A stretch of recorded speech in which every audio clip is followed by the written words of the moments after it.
আসসালামু আলাইকুম সুপ্রিয় শিক্ষার্থীবৃন্দ, আশা করি তোমরা সবাই ভালো আছো। আমি মোহাম্মদ মনির হোসেন, সহকারী শিক্ষক, গণিত, কুমিল্লা মডার্ন হাই স্কুল।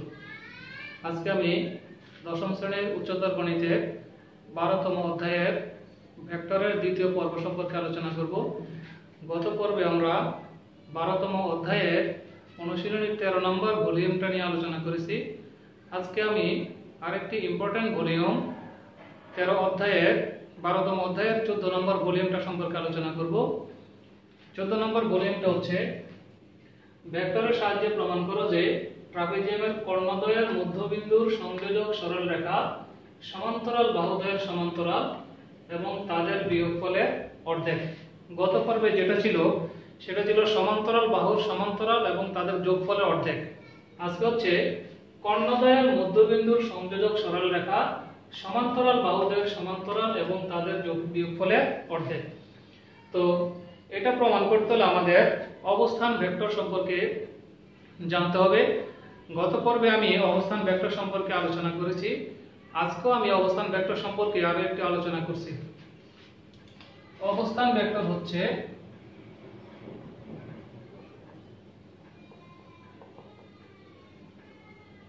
মনে করি একই সমতলে অবস্থিত ও একটি নির্দিষ্ট বিন্দু এবং একই সমতলে অবস্থিত অপর একটি বিন্দু P এর অবস্থান যে ভেক্টরের সাহায্যে প্রকাশ করা হয় তাকে অবস্থান ভেক্টর বলে।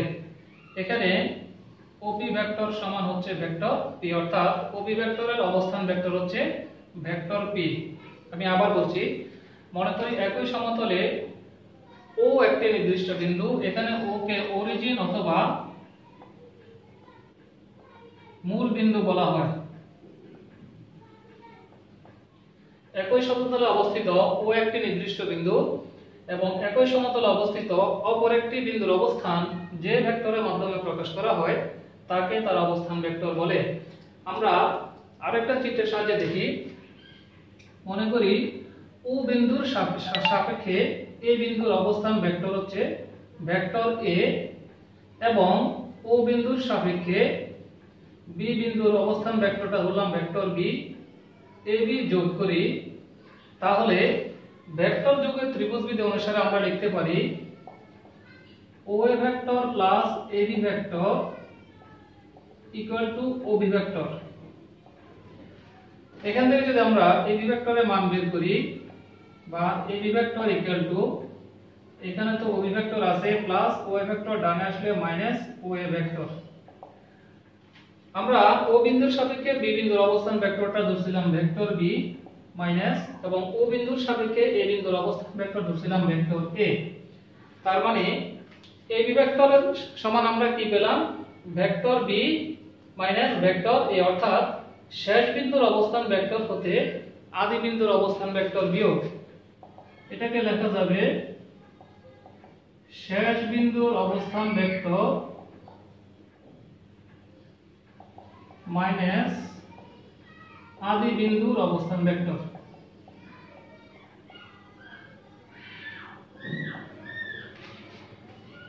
তাহলে আমরা একইভাবে লিখতে পারি মূল বিন্দুর সাপেক্ষে যদি আমরা এসি ভেক্টর বলি তাহলে এসি ভেক্টর সমান কি পাবো? সি বিন্দুর অবস্থান ভেক্টর হতে এ বিন্দুর অবস্থান ভেক্টর বিয়োগ। যদি ইএফ ভেক্টর লিখি তাহলে এফ বিন্দুর অবস্থান ভেক্টর হতে ই বিন্দুর অবস্থান ভেক্টর বিয়োগ। এই থিওরির সাহায্যে আমরা এই প্রমাণটা সহজেই করতে পারি। তোমরা একটু লক্ষ্য করলেই বুঝতে পারবে।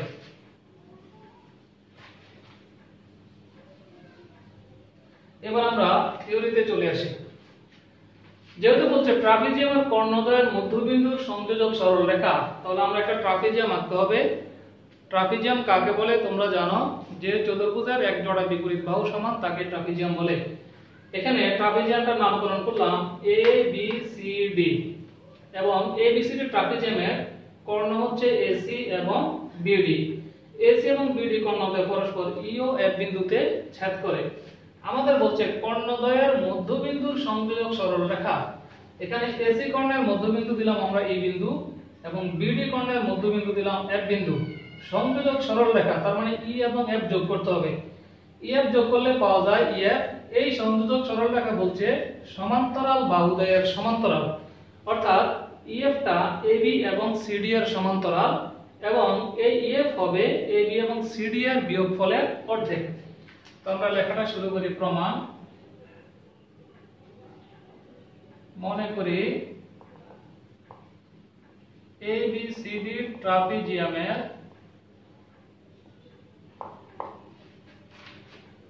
কর্ণদ্বয় যথাক্রমে এসি ও বিডি।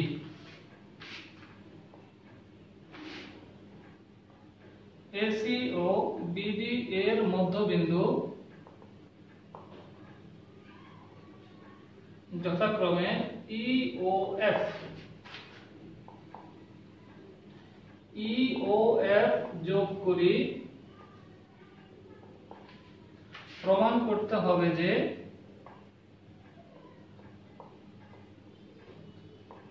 আমাদের এই মধ্যবিন্দুর সংযোজক সরলরেখা সমান্তরাল বাহুদ্বয়ের সমান্তরাল। তো সমান্তরাল বাহুদ্বয় হচ্ছে এবি এবং সিডি। তার মানে আমাদের প্রমাণ করতে হবে যে ইএফ সমান্তরাল এবি সমান্তরাল সিডি এবং এই মধ্যবিন্দুর সংযোজক রেখা সরলরেখা সমান্তরাল বাহুদ্বয়ের বিয়োগফলের অর্ধেক এবং ভেক্টর ইএফ সমান half of AB vector minus CD vector. এটা আমাদেরকে প্রমাণ করতে হবে। মনে করি কোন ভেক্টর মূল বিন্দুর সাপেক্ষে এবিসিডি এর অবস্থান ভেক্টর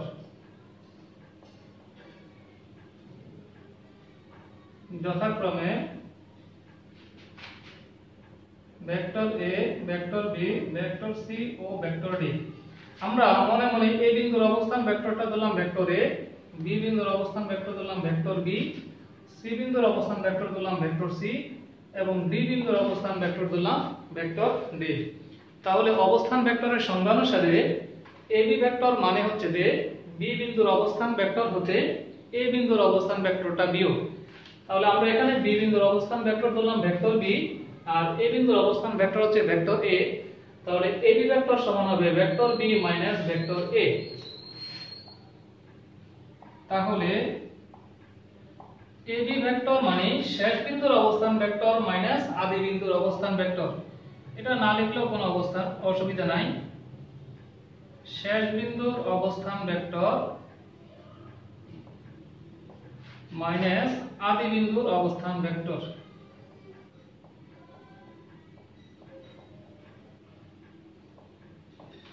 অর্থাৎ এই ভেক্টর অর্থাৎ বি বিন্দু হচ্ছে শেষ বিন্দু, এ হচ্ছে এ বিন্দু হচ্ছে আদি বিন্দু। তাহলে বি বিন্দুর অবস্থান ভেক্টর আমরা ধরলাম ভেক্টর বি মাইনাস এ বিন্দুর অবস্থান ভেক্টর ধরলাম ভেক্টর এ। একইভাবে আমরা ডিসি ভেক্টর সমান বের করব। ডিসি ভেক্টর মানে সি বিন্দুর অবস্থান ভেক্টর হতে ডি বিন্দুর অবস্থান ভেক্টর বিয়োগ। তো সি বিন্দুর অবস্থান ভেক্টর হচ্ছে ভেক্টর সি মাইনাস ডি বিন্দুর অবস্থান ভেক্টর হচ্ছে vector D.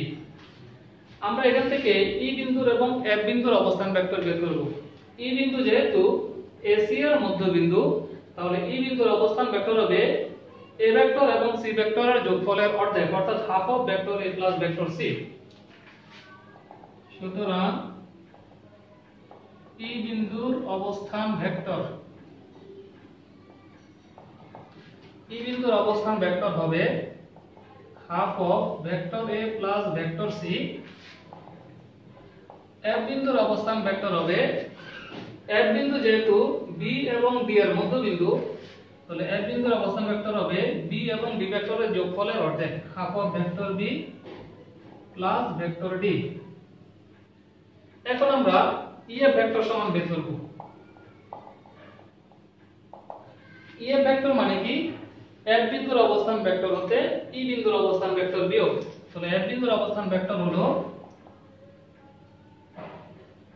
Half of vector B plus vector D minus E বিন্দুর অবস্থান ভেক্টর হচ্ছে half of vector A plus vector C. আমরা উভয় পক্ষ থেকে হাফ কমন নিতে পারি। হাফ কমন গেলে এখানে থাকতেছে vector B plus vector D minus half common আর থাকতেছে vector A plus vector C. এটাকে মাইনাস দ্বারা গুণ করলে এই চিহ্নটা মাইনাস হয়ে যাবে, minus vector A minus vector C. এখন এটাকে আমরা সাজাবো কিভাবে? এটাকে আমরা সাজাবো এই প্রমাণের আলোকে। প্রমাণ করতে হবে যে half of AB vector minus CD vector. এখন এবি ভেক্টর হচ্ছে vector B minus vector A, তাহলে আমরা প্রথমে vector B minus vector A এক ব্র্যাকেটে নিয়ে আসব, vector B minus vector A. এরপর আছে মাইনাস, আমরা দিব মাইনাস। এরপর আছে সিডি ভেক্টর, সিডি ভেক্টর হচ্ছে vector C minus vector D. এখানে সি ভেক্টর সি এর আগে আছে মাইনাস, ভেক্টর ডি এর আগে আছে প্লাস। আমরা মাইনাসটা কমন নিলে প্লাসটা মাইনাস হয়ে যাবে। এটা হবে vector C minus vector D. Half of vector B minus vector A, এটা আমরা পেয়েছিলাম এবি ভেক্টর থেকে, minus vector C minus vector D, এটা পেয়েছিলাম সিডি ভেক্টর ডিসি ভেক্টর থেকে। এখানে এবি ভেক্টর এবং ডিসি ভেক্টর, এবি ভেক্টর এবং ডিসি ভেক্টর পরস্পর সমান্তরাল হওয়ায় ইএফ ভেক্টরটিও পরস্পর সমান্তরাল হবে। যেহেতু আমরা এবি ভেক্টর এবং ডিসি ভেক্টরটা ইএফ ভেক্টর থেকে পেয়েছি, তাহলে এবি ভেক্টর এবং ডিসি ভেক্টর পরস্পর সমান্তরাল হওয়ায় ইএফ ভেক্টরটিও পরস্পর সমান্তরাল হবে। কাজেই এবি ভেক্টর মাইনাস ডিসি ভেক্টরটিও ইএফ ভেক্টরের সমান্তরাল ও তাদের বিয়োগফলের অর্ধেক হবে। এই লেখাটা আমাদের এখানে লিখতে হবে। এখানে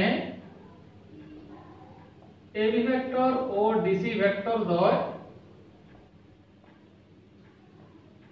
পরস্পর সমান্তরাল হওয়ায়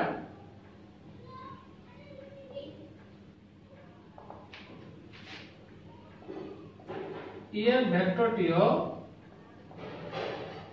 পরস্পর সমান্তরাল হবে। কাজেই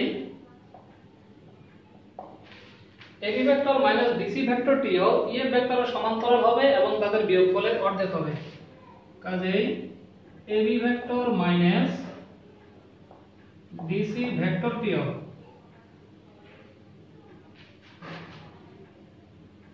ইএফ ভেক্টরের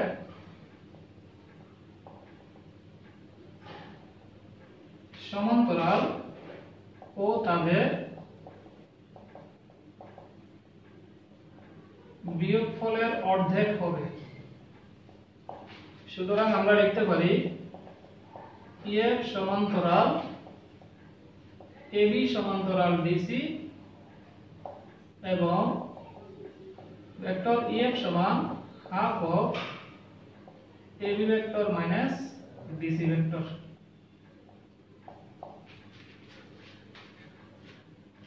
তো সুপ্রিয় শিক্ষার্থীবৃন্দ, আমরা দ্বিতীয় পর্বে অনুশীলন 14 নম্বর ভলিউম সম্পর্কে আলোচনা করেছি। এটা খুব ইম্পর্টেন্ট।